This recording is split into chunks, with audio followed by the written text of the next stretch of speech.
Este pobre niño gana un triste salario para cuidar de su abuela enferma, y justo el día de Viernes Santo, Dios lo bendice con un milagro que te sorprenderá. Dicen que Dios no habla en voz alta, pero a veces deja mensajes donde menos lo esperas, incluso entre la fe de los que ya no creen. El olor a orina vieja y sopa agria llenaba la habitación. Un ventilador oxidado giraba con esfuerzo desde el techo, apenas moviendo el aire espeso que se acumulaba en cada rincón del cuartucho.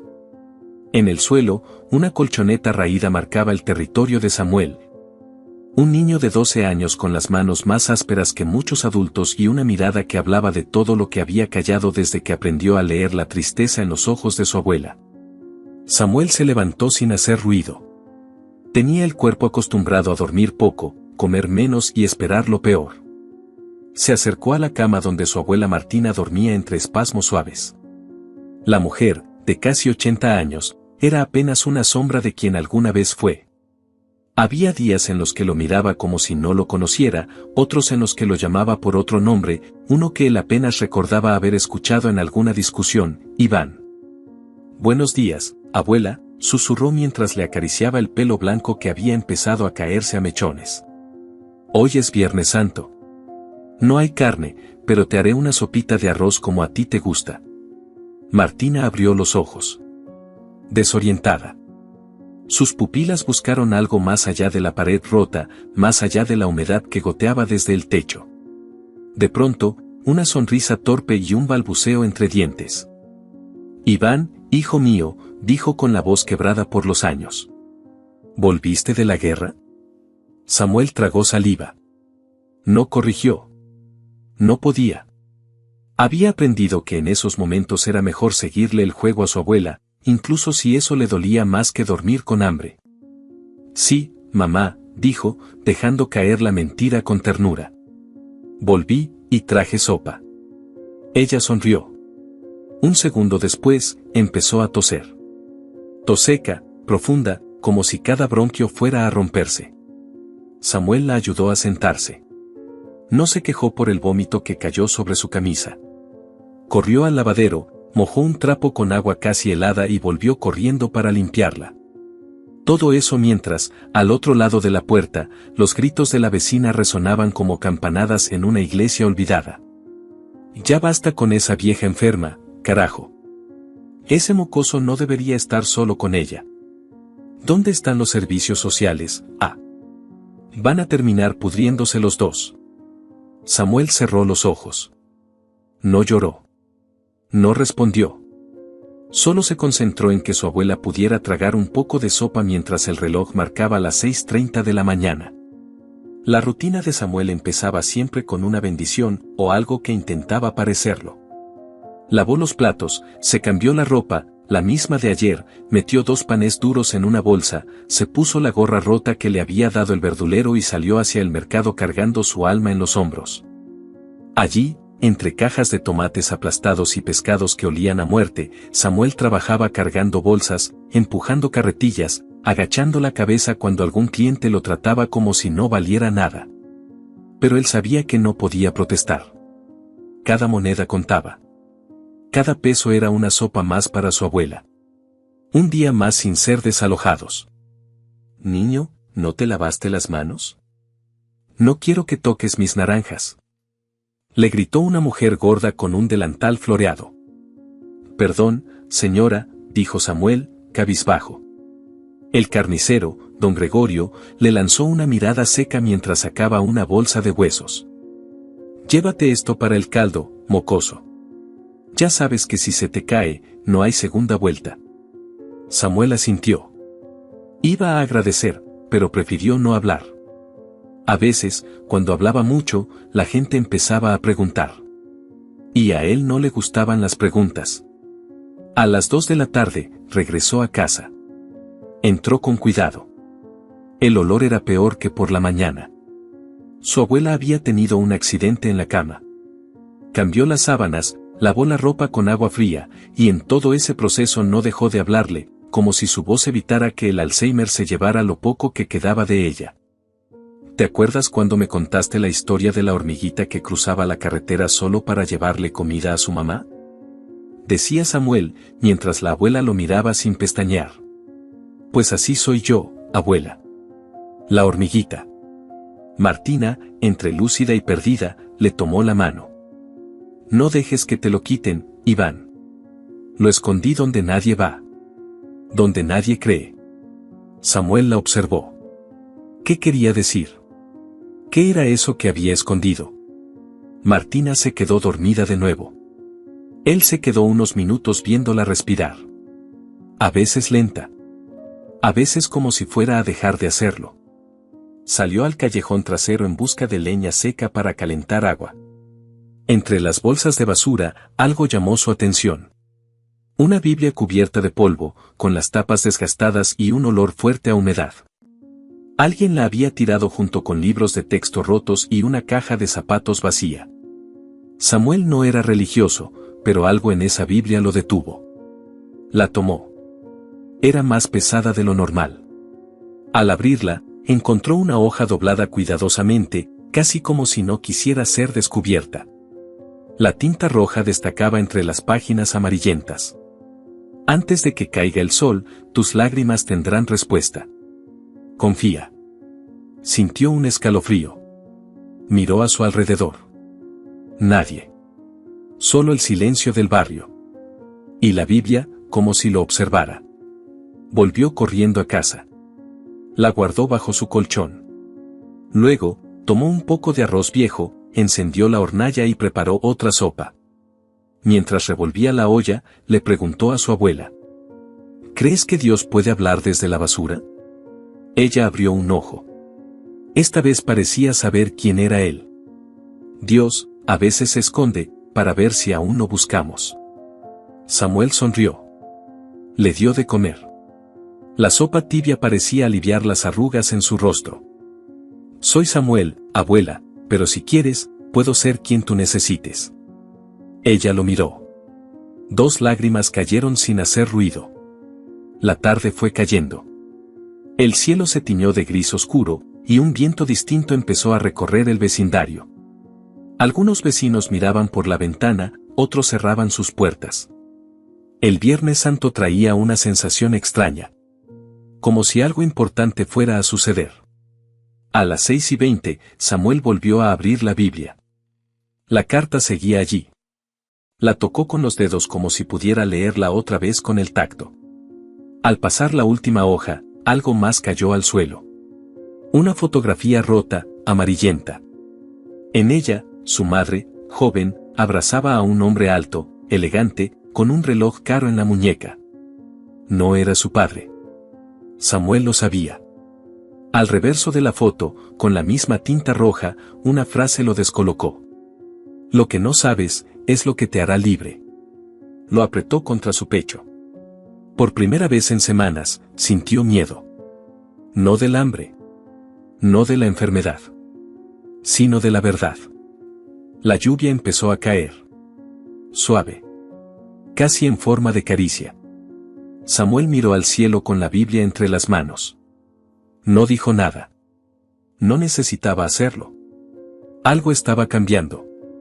Dentro de él, una voz le decía que esa noche, no dormiría igual. La lluvia seguía cayendo como si el cielo se desahogara por él. Samuel, con la Biblia en las manos y la fotografía húmeda apretada contra el pecho, permaneció inmóvil en medio del cuarto. Afuera, el agua golpeaba el techo con fuerza, pero dentro de su cabeza, el ruido era otro. Era como si miles de pensamientos gritaban al mismo tiempo, empujando, exigiendo respuestas. La frase en el reverso de la foto no lo soltaba. Lo que no sabes, es lo que te hará libre. Sintió que algo se había roto esa noche. Algo dentro de él. No era solo la curiosidad. Era una certeza. Su vida tenía partes escondidas, piezas arrancadas, verdades que alguien había enterrado. Y esas verdades ahora lo estaban llamando. Por primera vez en mucho tiempo, durmió inquieto. Tuvo sueños rotos, imágenes que no entendía, su madre llorando, una figura de traje, un cuarto oscuro, una cruz de madera con su nombre grabado. Y una voz. Su voz. Pero no la de siempre. Era diferente. Más suave. Más clara. Más urgente. Ve al sótano, mi amor. Samuel se despertó de golpe. La camisa pegada al pecho, el corazón como tambor. La lluvia se había detenido. Solo quedaba el silencio. Se levantó y fue hacia la cocina, donde su abuela respiraba con dificultad. Le dio agua, la tapó bien. Y entonces, como si el sueño tuviera su propia gravedad, fue hacia el rincón de la casa donde las tablas del suelo crujían más. Nadie hablaba del sótano. Ni su madre. Ni su abuela. Ni siquiera él mismo. No recordaba haber bajado nunca. Pero las palabras lo empujaban. Se agachó. Movió una alfombra vieja y encontró la compuerta de madera con una cerradura oxidada. No tenía llave. Solo una cadena atada por años. Empujó con fuerza, pero no cedía. Volvió a la sala y tomó un cuchillo de la cocina. Intentó forzarla, pero fue inútil. Frustrado, golpeó el suelo con el puño. ¿Por qué me hablaste, mamá? ¿Qué escondiste ahí? Susurró, sin saber si alguien o algo lo escuchaba. A las pocas horas, salió en dirección a la iglesia. El mercado estaba casi vacío por ser Viernes Santo. Las calles dormían, y los rostros de la gente reflejaban una calma incómoda, como si todos supieran que algo estaba mal, pero prefirieran no hablarlo. La parroquia quedaba al final de la cuadra, una construcción vieja con pintura caída y una campana que no sonaba desde el año anterior. Al entrar, sintió el olor a incienso y cera derretida. Todo estaba en silencio. Solo el murmullo de algunas mujeres rezando, de rodillas, con los ojos cerrados. El padre Elías apareció desde la sacristía. Alto, delgado, con el rostro surcado por arrugas profundas que no eran de edad, sino de culpa. Samuel, dijo al verlo. ¿Qué te trae por aquí, hijo? Samuel bajó la mirada. Apretó la Biblia contra su pecho. Encontré esto, en la basura. Pero adentro había una carta. Y una foto. El cura lo guió hacia un banco de madera. Ambos se sentaron. El silencio entre ellos era espeso. Hasta que Samuel habló. La carta decía que hoy, mis lágrimas tendrían respuesta. Elías entrecerró los ojos. Algo en su expresión cambió. A veces, Dios no escribe con tinta, escribe con heridas. Samuel sintió un nudo en el estómago. Su voz salió apenas. ¿Entonces este dolor es un mensaje? El cura respiró hondo. Lo miró como si supiera exactamente lo que estaba sintiendo. A veces, sí. Otras veces, es una advertencia. No hubo más palabras durante un rato. El cura le ofreció pan y sopa. Samuel comió en silencio. Al levantarse para irse, Elías le dio una bendición. Pero su voz tembló. Era como si supiera que algo más grande estaba a punto de comenzar. Al regresar a casa, Samuel encontró a su abuela en el mismo lugar. Dormía con la cabeza ladeada. En la mesa, la Biblia seguía abierta. La foto al lado. Decidió hacer lo que debía. Fue hasta la casa de Miguel, un vecino mecánico que conocía desde siempre. Tocó la puerta. El hombre, de unos 40, con manos grandes y llenas de grasa, lo miró sorprendido. ¿Qué pasó, niño? ¿Puedes ayudarme a romper un candado? Miguel lo siguió sin preguntar. Bajaron juntos hasta la compuerta del sótano. Miguel tomó una sierra portátil, cortó la cadena y levantó la madera podrida. Un olor a encierro salió de inmediato. Samuel bajó con una linterna vieja. El polvo lo obligó a toser. En el rincón más alejado, detrás de unas cajas, encontró una maleta de cuero negro. Vieja, cerrada con otro candado. Esto está lleno de secretos, ¿eh? Dijo Miguel con una sonrisa que intentaba ser amable, pero escondía incomodidad. El niño no respondió. Rompió el candado. Dentro había cartas, fotografías, documentos. Tomó el primero. Era un sobre sin remitente. Lo abrió. Era una carta de su madre. Fechada 2 semanas antes del accidente. Si estás leyendo esto, mi amor, es porque la verdad ya te encontró. No sé cuánto tiempo podrás estar a salvo. Tu padre, tu verdadero padre, es un hombre muy poderoso. Yo me fui para protegerte de él. Él no sabe que tú existes. No debes saberlo. Porque si lo supiera, haría lo que hizo conmigo. Samuel tembló. Leyó las siguientes hojas. Había fotos de su madre joven, en eventos de gala, al lado de un hombre que conocía solo de la televisión, Luis Alberto Montenegro. Diputado. Figura pública. Rico. Carismático. Adorado por muchos. Samuel tragó saliva. Le temblaban las manos. Había un acta de nacimiento con su nombre. Pero los nombres estaban tachados y reescritos. Su madre había ocultado su verdadera identidad. Había huido, cambiado nombres, borrado huellas. El niño se sentó en el suelo de tierra. Sentía que el mundo giraba demasiado rápido. Que todo lo que creía saber era mentira. La foto en la Biblia, la carta, el sótano, todo apuntaba a una historia que le habían negado. A una verdad que lo habían obligado a olvidar antes de aprenderla. Miguel, al ver su rostro, preguntó: ¿Estás bien? ¿Quién era tu madre, realmente?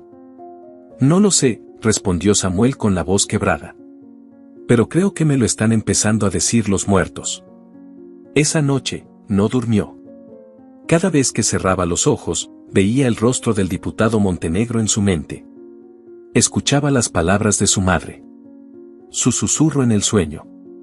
Y sintió que alguien los observaba. Desde ese día, un coche negro comenzó a estacionarse al otro lado de la calle. No todos los días. No a la misma hora. Pero siempre con los vidrios polarizados. Siempre encendido. Siempre esperando. Samuel no le dijo nada a su abuela. No le contó del sótano, ni del coche. Solo fingía que todo seguía igual. Una tarde, mientras le daba de comer, ella dejó de masticar. Lo miró con una claridad que no veía desde hacía meses.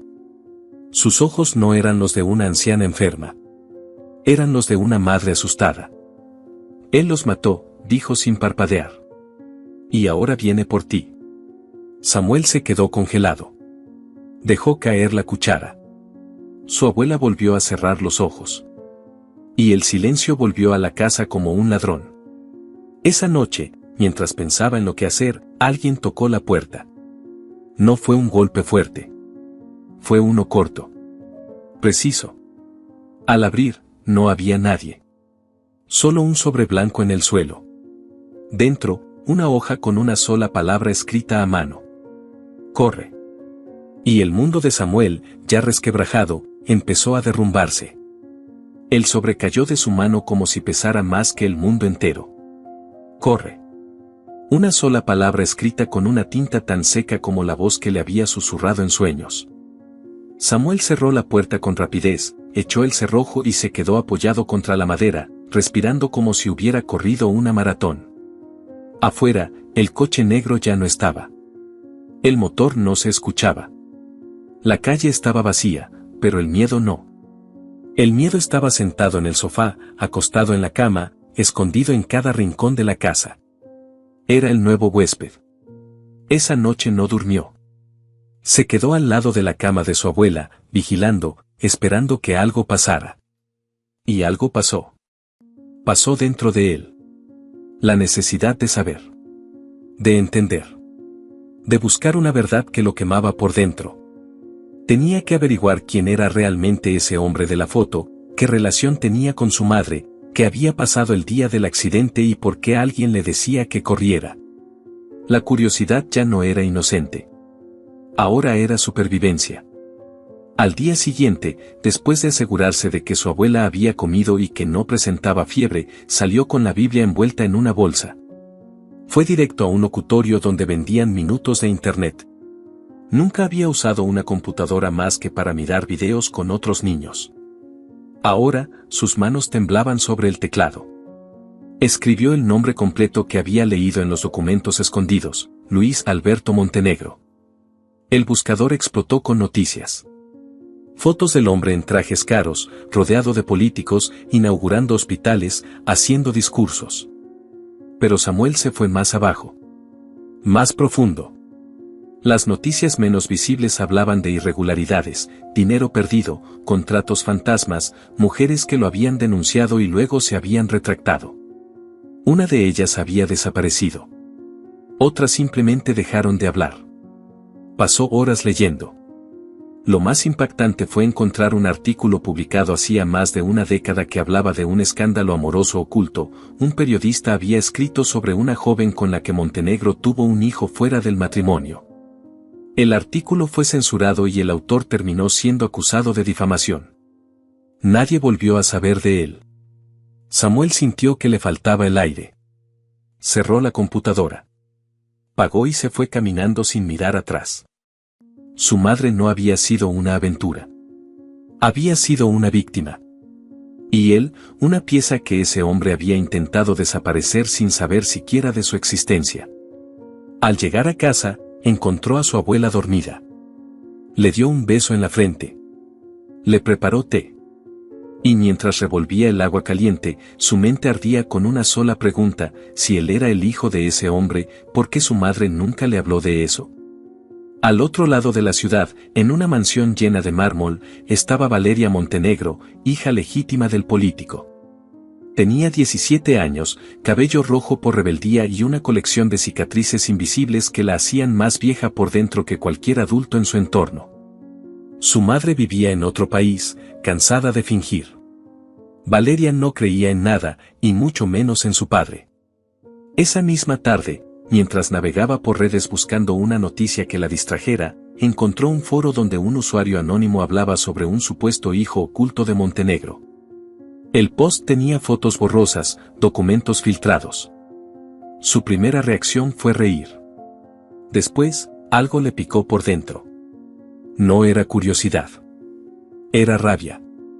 Entró a la oficina de su padre, mientras él daba una entrevista por Zoom, y revisó sus cajones. En el fondo de uno, detrás de un libro hueco, encontró una vieja carta.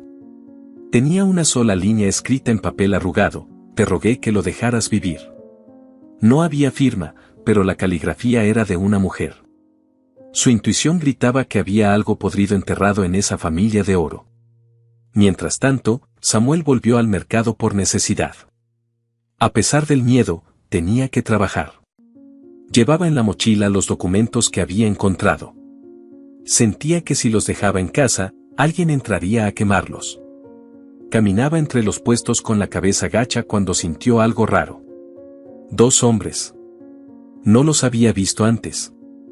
Altos, camisas negras, gafas de sol. Estaban parados sin comprar nada, observando. Cuando él pasó, uno de ellos se tocó el oído.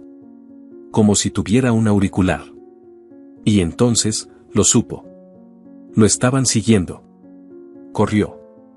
Giró por los pasillos del mercado. Se metió entre puestos, cajas, empujó a un niño. Los pasos detrás de él eran firmes. Hasta que alguien lo agarró por el brazo y lo arrastró hacia un callejón.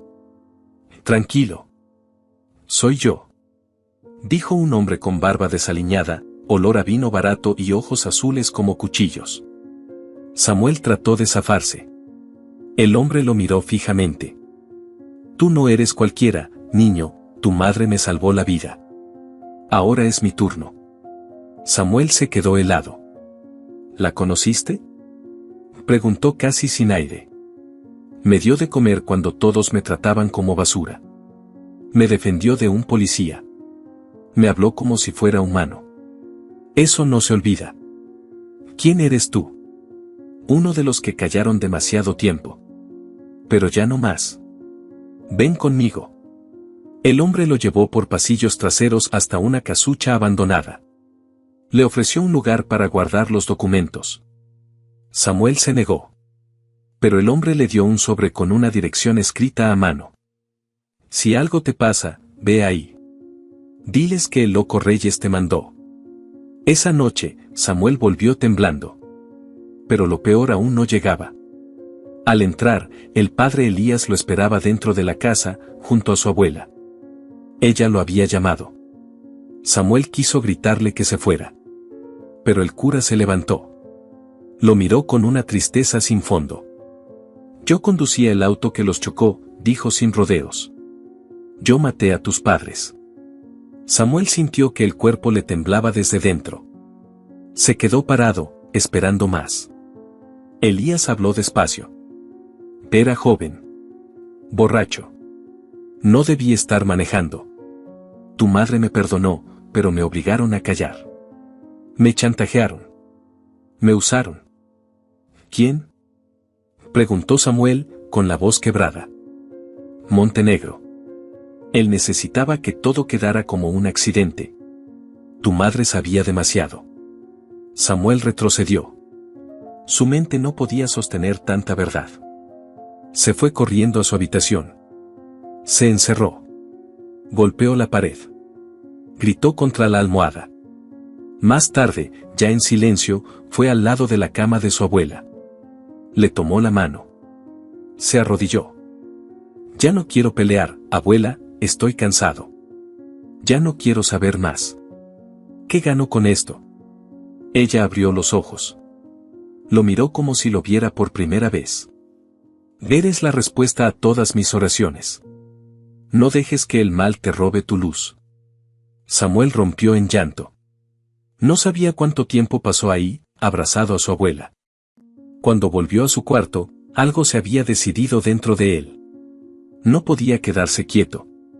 No podía seguir en silencio.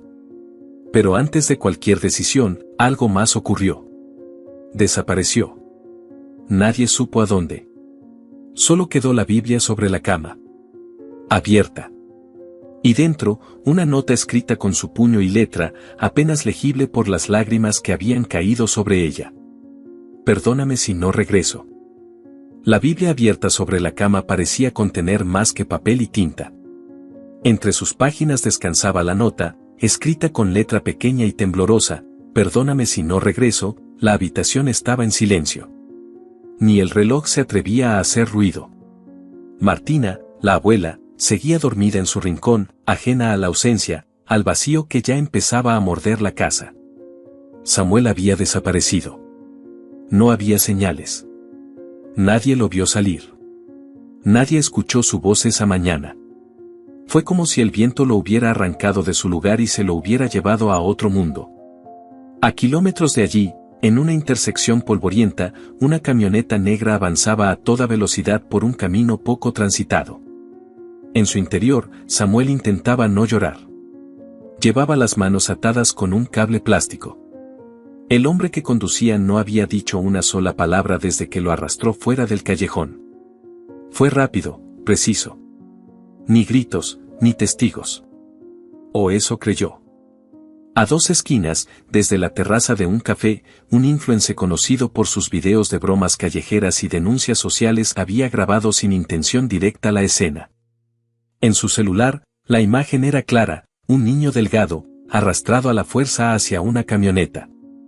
El hombre, vestido de negro, giraba el rostro apenas lo suficiente para que la cámara captara un detalle en la oreja, un auricular. El video duraba solo 17 segundos. Pero bastaron para prender una mecha. A las 3 horas, el video ya estaba publicado en Instagram, TikTok, Twitter, YouTube, Facebook. La leyenda escrita por el influencer fue directa. ¿Quién se está llevando a este niño? ¿Alguien sabe quién es? Las reacciones explotaron. Cientos de miles de personas compartieron. Los comentarios eran una mezcla de furia, miedo, teorías. El rostro de Samuel empezó a recorrer pantallas en todos los rincones del país. Mientras eso ocurría, Samuel estaba encerrado en una habitación húmeda, sin ventanas. El olor a moho lo envolvía. La luz provenía de una lámpara colgante que parpadeaba con violencia.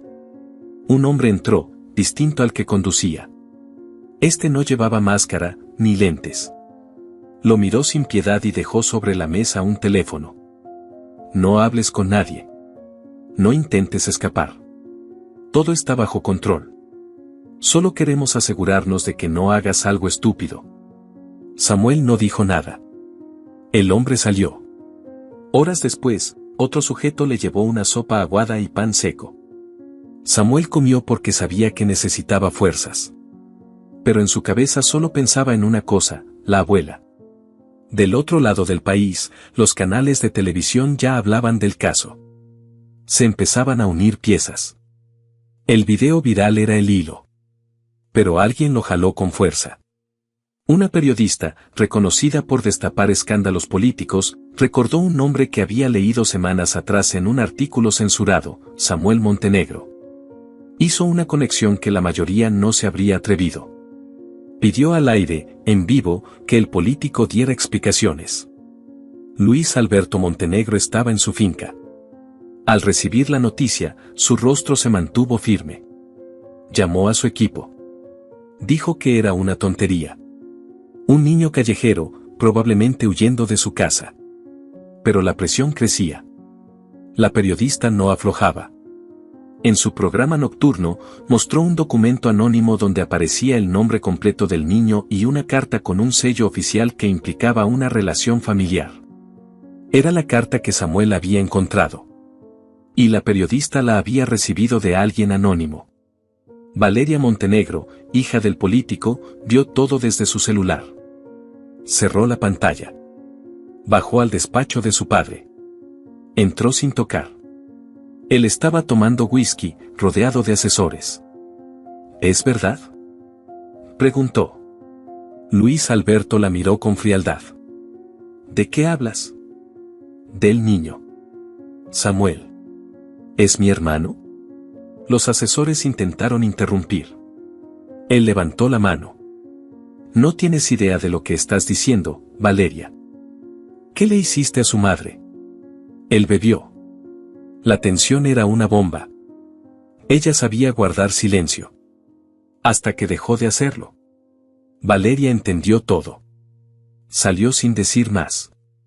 Había visto esa expresión antes. Cuando su madre desapareció durante 2 semanas y regresó distinta. Cuando su niñera fue despedida sin explicación.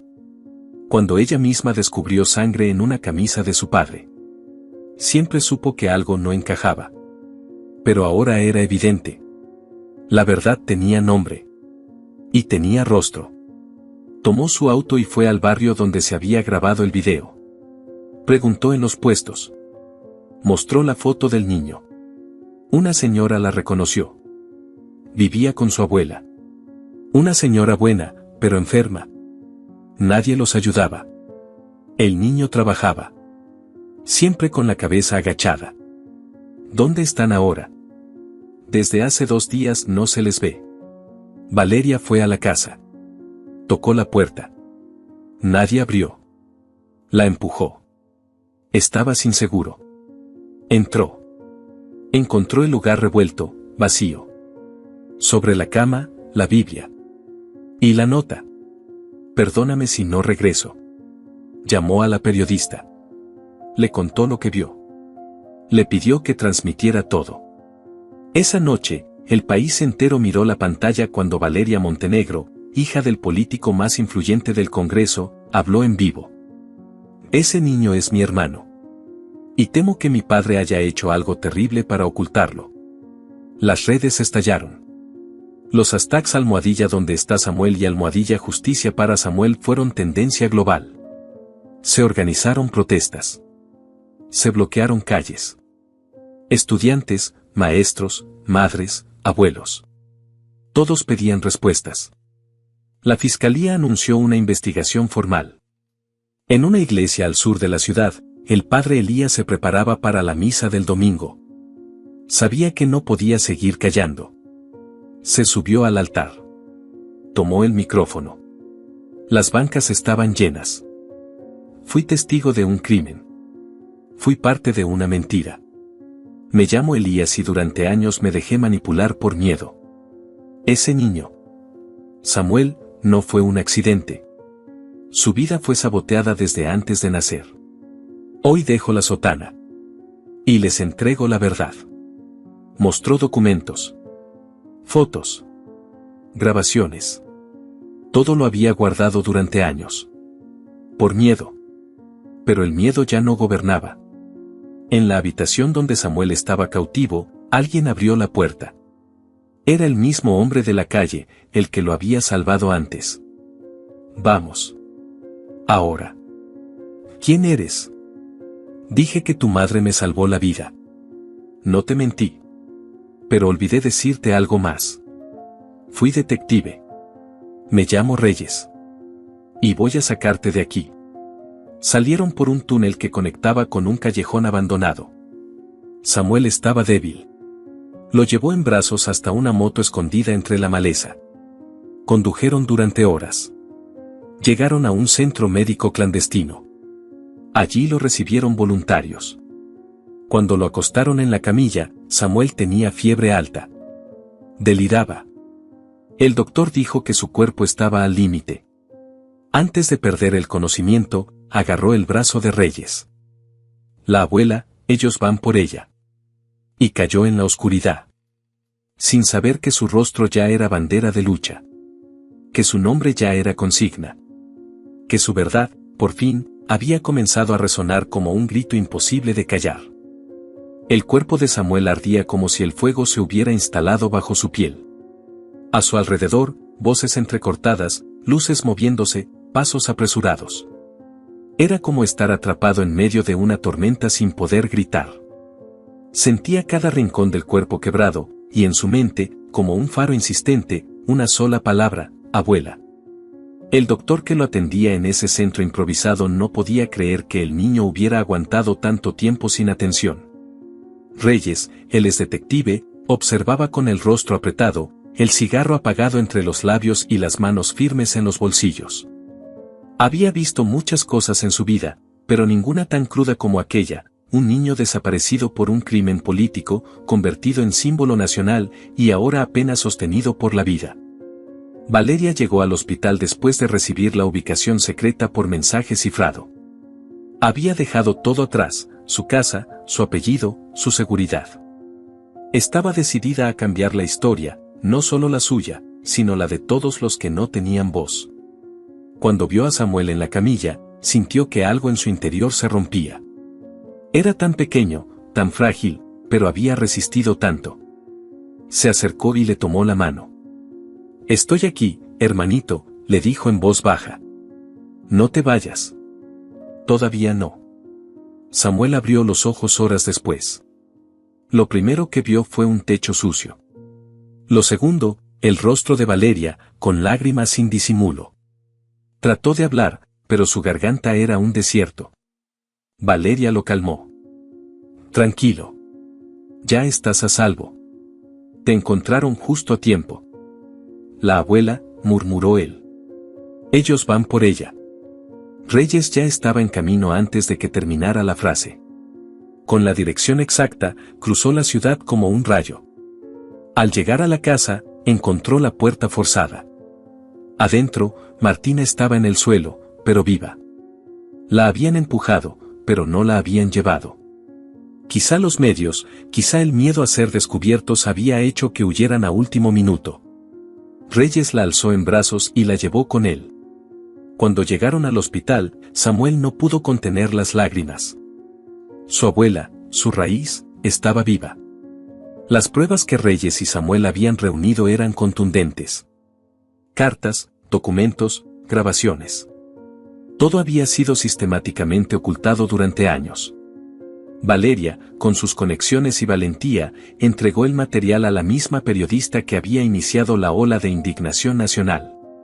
Al día siguiente, durante una transmisión especial, se mostró al país entero la verdad. Las imágenes eran brutales.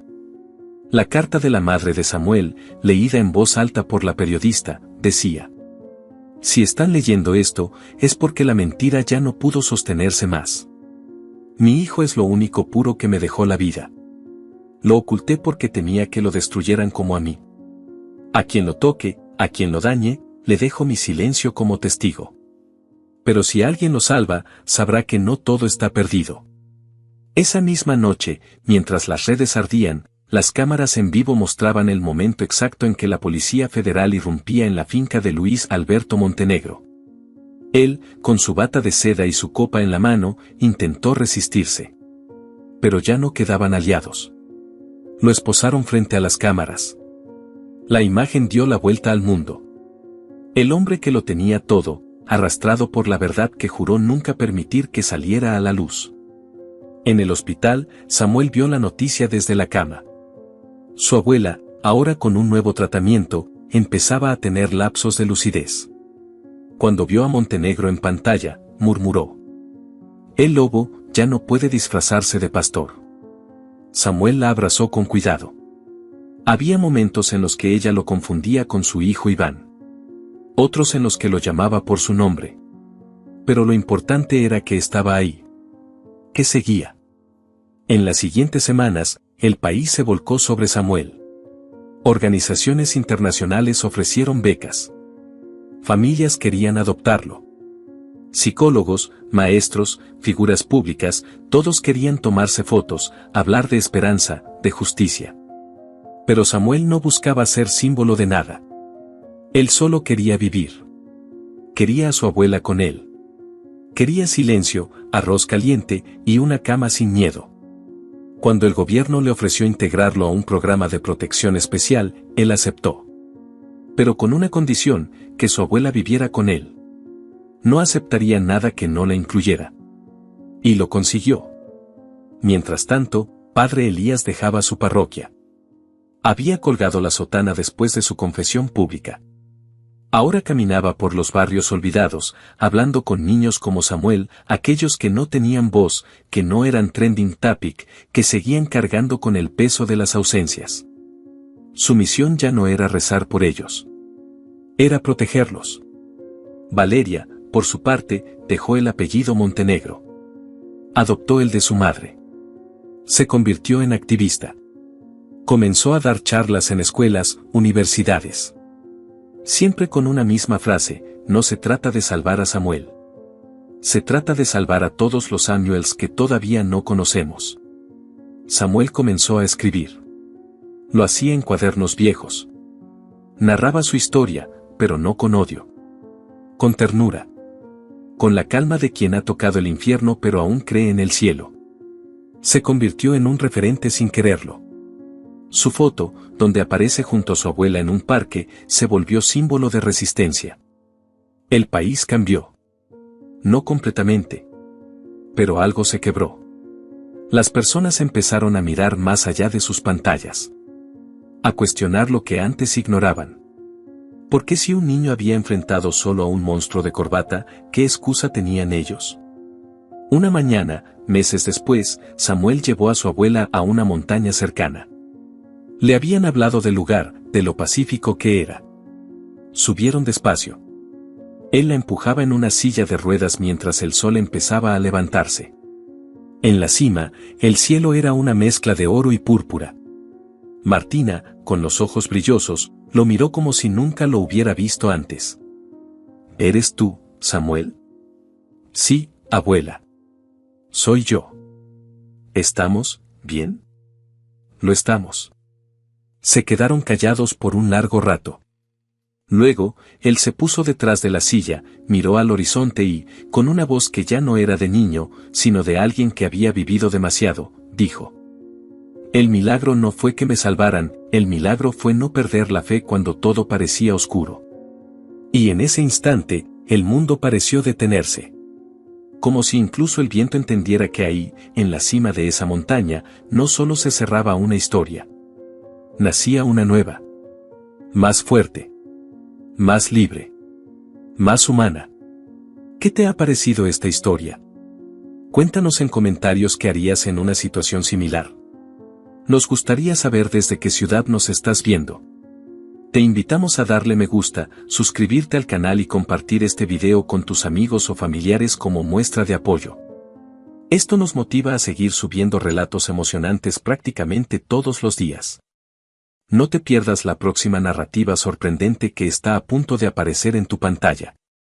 Valoramos enormemente tenerte aquí con nosotros. Puedes hacer clic en los enlaces que están apareciendo en tu pantalla en este momento.